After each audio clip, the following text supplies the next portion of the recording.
Hay una transición que ya comenzó, estamos en el día 5, falta más de un mes para que Alberto Fernández se siente en el sillón presidencial. Mientras tanto, sus oficinas de la calle México son el lugar de las reuniones, el lugar donde va recibiendo a distintas personalidades del ambiente político y sindical. Y allí, en la puerta de ellas, está trabajando una nueva compañera de C5N, a quien tengo el placer de saludar porque es una gran profesional, pero porque es además una amiga de muchos años de la calle. Paula Marusich, ¿cómo estás? Bienvenida.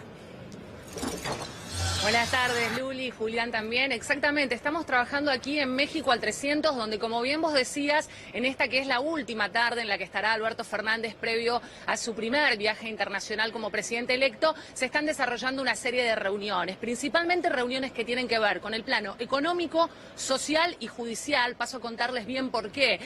Hace instantes acaba de ingresar Sergio Massa, pero minutos antes estuvo reunido, y todavía están aquí, con Alberto Fernández. Por un lado, Guado de Pedro, una de las personas que suenan fuerte para acompañar alguna cartera vinculada a la justicia. Por otro lado, también Marcela Lozardo, ella suena también como una probable candidata a ese ministerio o a la Secretaría de Legal y Técnica. Además de Guado de Pedro y de Marcela Lozardo, también estuvo aquí Gustavo Vélez. Él llegó de los Estados Unidos por pedido de Alberto Fernández, y es Vélez quien le presentó a Alberto Fernández el proyecto de crear un Consejo de Seguridad. ¿Recuerdan ustedes en aquel debate presidencial en el que Alberto Fernández, cuando le preguntaron sobre seguridad, dijo hay que crear un Consejo de Seguridad? Bueno, el autor de ese proyecto es Gustavo Vélez. Paula. Básicamente lo que pretende es, reemplazar al Ministerio de Justicia. ¿Te escucho? Sí, te quiero preguntar por qué clima hay en las oficinas de la calle México. Se dice que en principio estaría también por allí Matías Culfas, que suena como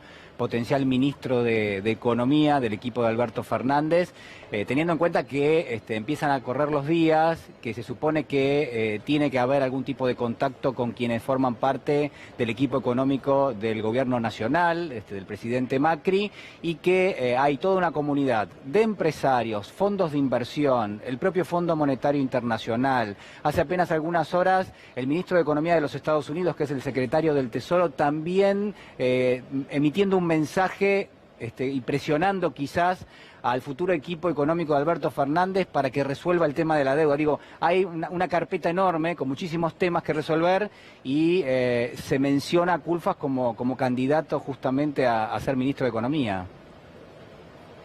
Exactamente, y con Matías Culfas ocurre lo siguiente: él ya estuvo más temprano, se fue un rato, volvió hace algunos minutos nada más, con un perfil muy pero muy bajo. ¿Qué es lo que se dice respecto de la posibilidad de que Matías Culfas esté ocupando la cartera de Economía? Bueno, justamente quieren que tenga el perfil más bajo posible, que hable lo menos posible con la prensa, para no quedar pegado a ninguna de las medidas que esté tomando el gobierno en estos últimos días previo a la transición. Por eso es que es casi imposible tener un contacto con Matías Culfas. Él entra, sale, trata de evitar todo tipo de diálogo con nosotros.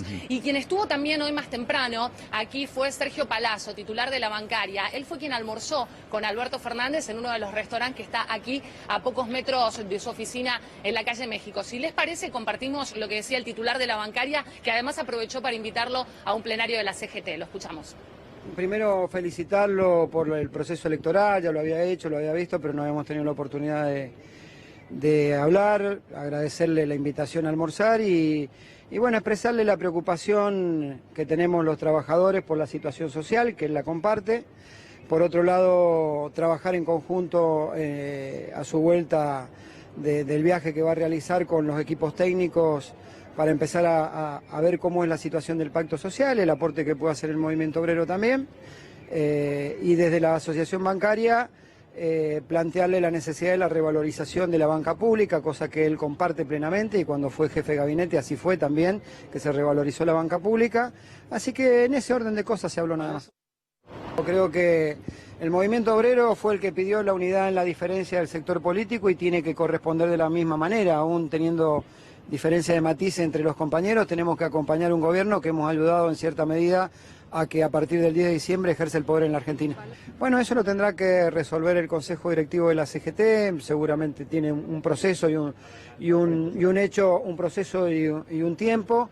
Lo que sí yo celebro la decisión de los compañeros de la CTA que tomaron de devolver sus organizaciones a la CGT y creo que esto ayuda a la unidad del movimiento obrero. Él lo que ha planteado siempre es que necesita al movimiento obrero y a los trabajadores al lado suyo para que el poder que le han dado en las urnas tenga su correlato también en un diálogo con el presidente. Él siempre ha pedido colaboración en el sentido no de pérdida de derechos, sino en generar espacio para que la Argentina sea mejor.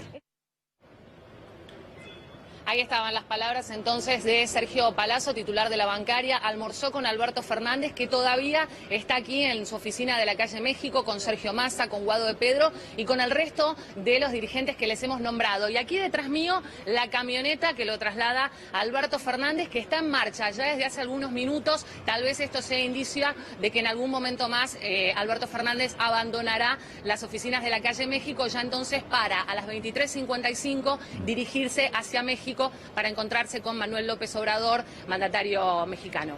Muchísimas gracias, Pau. Cualquier movimiento, por supuesto, tenés prioridad, a ver si Fernández al menos dice alguna palabra antes de viajar hacia el norte. Gracias. Bueno, atención con lo que decía recién Sergio Palazzo, el titular de la bancaria, lo vamos a analizar con Mariano Martín, porque le preguntaban a propósito de los próximos pasos de Alberto Fernández, de este acuerdo de precios y salarios. Y es claro que Alberto Fernández empieza a tejer lentamente, yo diría, una especie de frente sindical aunado, donde se han aunado las fuerzas, y lo que decía Palazzo era, bueno, el movimiento obrero, los trabajadores, aquellos que pidieron que se conformase este frente, bueno, hoy tienen la responsabilidad de acompañarlo. ¿Cuál es la lectura que se puede hacer con respecto a este tema? Sí, es interesante lo que plantea Palazzo porque recoge esta idea de que fue el sindicalismo uno de los primeros sectores que le dijo al peronismo júntense para conseguir los votos que hacen falta para cambiar el gobierno y cambiar el modelo económico. Y en consecuencia también le asiste cierta lógica a Palazzo cuando dice nosotros tenemos que responder de la misma manera. Hay algunos interrogantes, es cierto, sobre esta unidad y esta cohesión que el propio Alberto Fernández fue quien le pidió a la CGT. Pensemos una cosa, ayer Alberto Fernández almorzó con Héctor Daer, hoy almuerza con Sergio Palazzo. Evidentemente le asigna el presidente electo al sindicalismo organizado una importancia clave respecto de lo que serán los próximos pasos en materia de un eventual acuerdo económico y social. Vos viste que habitualmente, y de esto Julián seguramente conocerá mucho más, pero cuando se trata del frente empresario es mucho más sencillo unificarlos, ellos generalmente tienen intereses en común, pero cuando se trata del frente sindical a veces es más complejo. Lo hemos visto a Hugo Moyano sembrando algunos interrogantes estos últimos días, con ausencias en actos donde se lo esperaba para colaborar con esta idea de una foto de unidad con vistas al acuerdo económico y social. Pero en síntesis sí podemos decir que el grueso de los sectores hoy está involucrado y comprometido en esta idea de cerrar un acuerdo. Hubo alguna voz disidente hoy, Omar Maturano decía por radio, también daba una cierta voz de alerta cuando hoy entre las 4 y las 9 de la mañana promovía un paro inesperado, sorpresivo, en realidad una asamblea de trabajadores, pero que en los hechos representó una medida de fuerza. Es decir, lo que vamos a ver de aquí hasta la asunción formal de Alberto Fernández, sin lugar a dudas, es una serie de advertencias y de gestos de parte de los gremios que de esa manera lo que hacen es un poco cuerpear para mostrarse que son los verdaderos protagonistas de ese acuerdo económico y social. Palazzo va a decir, yo soy de la corriente federal, que fueron los primeros kirchneristas, los de Cristina Puro. Hugo Moyano dirá, nosotros formamos el Frente Sindical por el Modelo Nacional que nos dedicamos a confrontar a Mauricio Macri. Y Daer dirá, yo represento a la CGT, que es la institucionalidad y el canal más formal a través del cual se expresan los trabajadores organizados.